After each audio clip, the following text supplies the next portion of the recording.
Hola, ¿qué tal? Bienvenidos a su canal La Facción del Pensamiento. En esta ocasión les tenemos un video un tanto diferente, pues les voy a exponer un caso clínico muy interesante y muy curioso. Este caso clínico trata sobre una mutación de novo, lo que significa que existe una mutación nueva que previamente no se tenía registrada, que ocasionará en el individuo acondroplasia. Y para eso, pues, necesitamos que previamente, pues, tengamos un contexto. Tenemos que entender qué es la acondroplasia.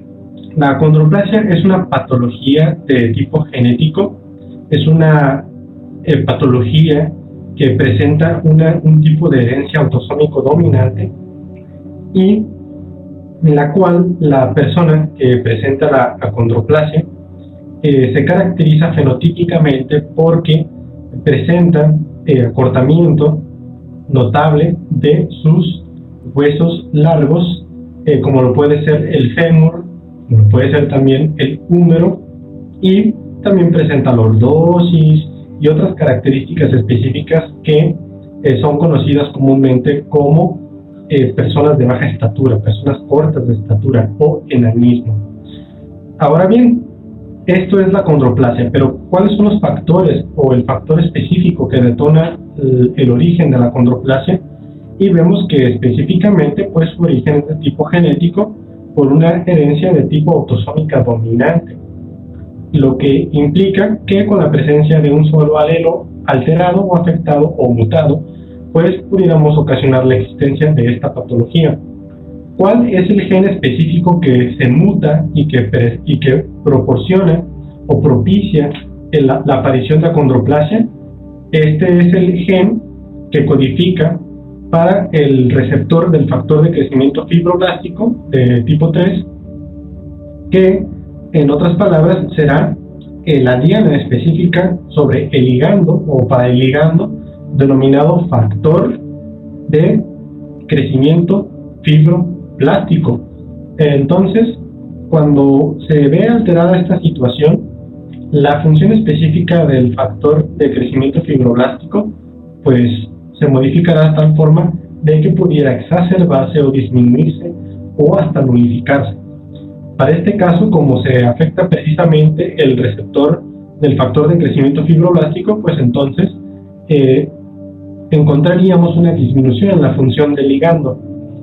¿Cuál es la función específica del factor de crecimiento fibroblástico? Pues es precisamente la de generar un aumento en la tasa mitótica y que por lo tanto aumenta también el promedio de proliferación celular de estirpes celulares tales como pueden ser los fibroblastos, los condroblastos, los osteoblastos, los colagenoblastos, que son células primigenias que darán origen o que propiciarán el crecimiento, por ejemplo, de tipo esquelético. Por eso es que la acondroplasia produce una displasia esquelética que es representada o definida como una alteración que ocasiona modificaciones en el crecimiento óseo del individuo. Para el caso de la acondroplasia, que es una de las especies de displasias esqueléticas, pues producirá la característica específica de nivel fenotípico que tienen estas personas con esta patología, que es el acortamiento de los huesos largos como el fémur y también el húmero. Ahora bien, existe una mutación puntual y específica que presentan la mayoría de las personas con acondroplasia, que es aquella en la cual en la proteína final existe una sustitución de la glicina en la posición 300 por 380 por el aminoácido arginina. Esta es la mutación más común que producirá una alteración en la expresión del dominio transmembrana del receptor del factor de crecimiento fibroblástico de tipo 3. Entonces, ya pudiéramos vislumbrar cuál es la circunstancia o por qué es el detonante las mutaciones en este gen en específico que pueden ocasionar la acondroplasia, pues porque estaríamos viendo alterada la vía mediante la cual existe proliferación de células fundamentales para el crecimiento del sistema esquelético, como son los osteoblastos y los condroplastos. En referencia a la siguiente diapositiva, pues vemos también que la mutación que previamente señalé, si bien es cierto es la más común, no es la única. Aquí encontramos otras 4 variaciones o mutaciones específicas de un solo aminoácido, en las cuales da la casualidad que el aminoácido sustituto es la cisteína de las 4 y que en las 3 primeras el aminoácido sustituido es la serina en diferentes posiciones de la proteína. En una es la posición 217, la 279 y la 344.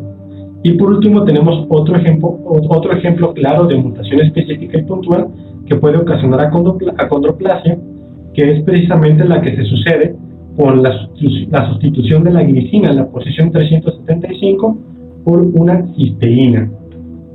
En resumen, existen entonces 5 variaciones o mutaciones específicas y puntuales que de existir en el gen que codifica para el receptor del factor de crecimiento fibroblástico de tipo 3, pues pudiera ocasionarnos esta patología denominada acondroplasia. Ahora bien, continuando con la exposición, pues vamos a tener que manifestar las circunstancias de hecho de nuestro caso clínico a través de la narrativa de las circunstancias fácticas. Vemos que en primera instancia pues se trata de un infante que presenta acondroplasia, pero que porta una mutación que previamente no se conocía, por lo tanto recibe el nombre de mutación de novo. Esta mutación se va a producir específicamente en el gen que codifica para el receptor del factor de crecimiento fibroblástico de tipo 3. ¿Cómo se va a alterar o cómo va a alterar esta circunstancia? Pues en la proteína final va a existir una sustitución de la serina que se encuentra en la posición 348 por el aminoácido cisteína. Ahora sí, continuamos con la narrativa. Tenemos en primera instancia que se trata de un infante femenino japonés de 11 años de edad. Es la primera hija de una pareja que está sana y que no es consanguínea, no tiene vínculos de consanguinidad. Ahora bien, también resulta que la estatura del padre es de 1,71 m, lo que conlleva una desviación estándar de 0 centímetros con respecto al promedio de la población de varones adultos japoneses. Y por su parte, la madre tiene una estatura de 1,48 m, lo que conlleva a su vez que existe una desviación estándar de menos 2,5 centímetros con respecto al promedio de las mujeres adultas japonesas. En resumen, nos resulta curioso el hecho de que los padres pues no manifiesten en sus alelos alguna alteración específica de tipo genético que pueda llevar a conclusiones que nos evidencien la presencia de la acondroplasia en este paciente en específico, sino es porque fenotípicamente se manifiesta de manera clara y evidente, pero resalta el hecho pues de que los padres no presentan alteración alguna y que por herencia, ya que esta circunstancia es de carácter hereditario, ¿cómo es posible entonces que esta paciente pues esté presentando una acondroplasia si sus padres están sanos? Y su estatura en relación al promedio de la población pues es relativamente normal porque la desviación estándar no está muy alejada de la media. Ahora bien, continuamos con la siguiente diapositiva, en la cual podemos apreciar que cuando habían 39 semanas y un día de edad gestacional, se determinó que debería procederse con una cesárea, ya que se encontró que existía una desproporción cefalopélvica. Entonces, de aquí se determinó también que el peso al nacer de nuestra paciente, de nuestra pequeña, fue de 3 kilos 240 gramos, lo que conlleva una desviación estándar de menos 0,6 centímetros respecto al promedio de los infantes femeninos japoneses. Y la estatura al nacer fue de 46,5 centímetros, lo que equivale a un menos 0,9 centímetros de desviación estándar con respecto al promedio de la población japonesa que tiene esta edad. Ahora bien, ¿qué sucede? Podemos apreciar entonces que existe una disminución tanto en el peso como en la estatura de nuestro paciente y que esto nos lleva a considerar entonces que pudiéramos estar frente a un caso de acondroplasia. Continuando con la narrativa, podemos determinar que a la edad de un mes el paciente presentaba rizomelia leve, lo cual quiere decir que manifestaba una disminución de la longitud de las extremidades tales de los huesos largos, tales como el fémur y el húmero, pero precisamente en su porción proximal. Esto, pues, evidentemente nos va a llevar a una sospecha de que existe un desorden de tipo esquelético. Continuando, a la edad de 11 meses, la estatura de la paciente era de 64 centímetros, lo que equivale a menos 3 centímetros de desviación estándar con respecto al promedio de la población a esta edad de femeninos, y sigue persistiendo la rizomedia. Ahora se manifiesta una prominencia frontal, del hueso frontal, y la existencia de un puente nasal plano, pues estos eran evidentes. Todas estas características fenotípicas nos llevan a considerar una posible existencia o presencia de acondroplasia. De lo anterior, pues resulta que, como conclusiones, pues la tasa de crecimiento del paciente es compatible con acondroplasia, y de la examinación de tipo radiológica a la edad de 11 meses, el fenotipo es coherente con la misma. Ahora resulta que a la edad de 1 año presenta la paciente hidrocefalia leve, estenosis leve del foramen magno, y todo esto gracias a que se encontraron estas circunstancias en la imagen de resonancia magnética. En esta diapositiva podemos apreciar las fotos donde se percibe la notoria disminución en la longitud de los brazos y las piernas en razón del acortamiento proximal del fémur y del húmero. También esto en la imagen de la letra A. En la imagen de la letra B, pues se aprecia evidentemente en la radiografía que existe acortamiento del segmento proximal del fémur. En la imagen C y en la imagen D, pues se aprecia la presencia de hiperlordosis en el paciente, que es una característica evidente fenotípica de las personas que sufren acondroplasia. En la imagen E tenemos la presencia de hidrocefalia. En la imagen F, la disminución evidente y manifiesta del acortamiento o de la longitud del hueso húmero. Y en la imagen G, en la foto, de la imagen G, se encuentra una disminución en el diámetro del foramen magno. Esta disminución consecuentemente ocasionó este estrechamiento y apachurramiento del tronco del encéfalo. Continuando con relación al procedimiento que se llevó a cabo, podemos observar que el consentimiento informado sí fue otorgado por los padres y que del mismo modo el procedimiento fue aprobado por el Comité de Ética del Hospital Universitario de Okayama. ¿Qué fue lo que se realizó? Pues se extrajo sangre periférica del paciente para poder observar el DNA genómico presente en los leucocitos. En virtud de lo anterior, se procedió con el análisis de los exones codificantes y también de los límites entre los exones e intrones del gen codificante para el receptor del factor de crecimiento fibroelástico de tipo 3, y aquí se evidenció de forma clara la presencia de una mutación de novo de tipo heterocigoto, puntualmente en la cual existe una modificación, o sea, una sustitución en la posición 1043 del locus específico, donde se sustituye la citosina por una guanina, que esta modificación a su vez pues va a resultar en una alteración del aminoácido constitutivo de la proteína final, en la cual la posición número 348, en la cual debería haber una serina, ha sido modificada por una cisteína. Da la casualidad que en la mayoría de las mutaciones que se presentan puntualmente en los pacientes con acondroplasia, el aminoácido sustituto es la cisteína. ¿Cuál sería entonces la alteración que ocasiona esta circunstancia?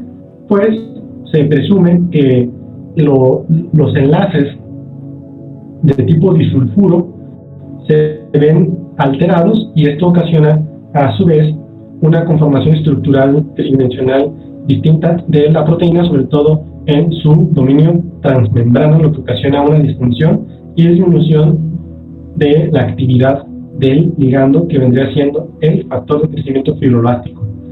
Resulta que nuestro paciente en comento pues no presenta o no se identificó mediante el análisis la presencia de la mutación puntual y característica en común de las personas con achondroplasia de la sustitución de la glicina en la posición 380 por la arginina. Y del mismo modo, no se detectó de entre 100 controles sanos que se encuentran en las bases de datos siguientes, como lo es el proyecto del genoma 1000, también la base de datos japonesa sobre las variaciones genéticas humanas, el JSNP y el DBSNP. En todas estas bases de datos no se encontraron alteraciones previas de este carácter en la cual se manifestara la presencia de la mutación puntual en la cual se modificara una serina en la posición 348 por la cisteína.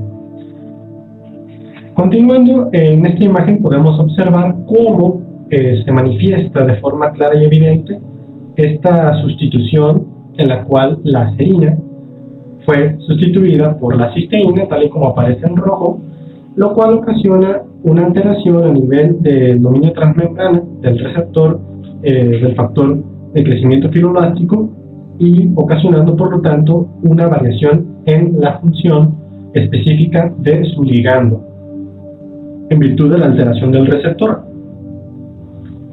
Vemos entonces que el análisis específico del caso nos manifiesta que se realizó de dos maneras distintas, a través de dos herramientas, la primera denominada PolyFen2 y la segunda Mutation Taster. Vemos que en PolyFen2, esta herramienta, las dos fungen como herramientas predictoras de posibles efectos funcionales en las proteínas cuando se ve alterado un aminoácido específico, y en la primera se determinó que la modificación puntual de la serina en la posición 348 por la cisteína era probablemente dañina con una puntuación resultante de 0.981. Por otro lado, en cuanto a la utilización del software denominado Mutation Taster, se predijo que esta mutación puntual previamente comentada sí pudiera ocasionar un daño con un resultado de 112, dando como manifiesto la existencia de una mutación probablemente dañina, y que en este caso estaría ocasionando el fenotipo de la achondroplasia y dando explicación a por qué el paciente ha manifestado esta patología. Ahora sí, en cuanto a la conclusión, pues tenemos dos. Que se ha identificado, evidentemente hay una mutación de nuevo en el gen FGFR3 codificante y para el receptor del factor de crecimiento fibroblástico de tipo 3, y que la mutación es precisa en cuanto a la sustitución de la serina en la posición 348 por la cisteína, lo cual es resonante con nuestro paciente con un fenotipo clásico de achondroplasia.